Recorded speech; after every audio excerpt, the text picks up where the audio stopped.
খাবারটা ভালো করে বেঁধে দিই, নইলে রাস্তায় যেতে যেতে বাঁধন খুলে গেলে আর খেতে পাবে না। এই নাও খাবারটা, দাও আর এতে জল আছে। দাও। আর আজকে একটু বেশি কাটবো, আসতে একটু দেরি হবে। ঠিক ঠিক আছে। আমি যে কাপড়টা বুনছি সেটা কিন্তু আজকে শেষ হয়ে যাবে, আর আগের দুটো কাপড় বোনা আছে।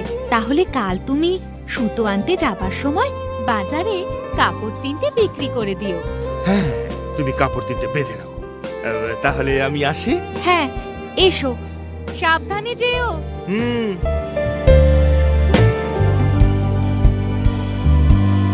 আমিও যাই, কাপড়টা শেষ করে নি।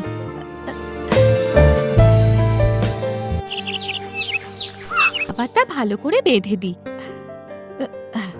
নইলে রাস্তা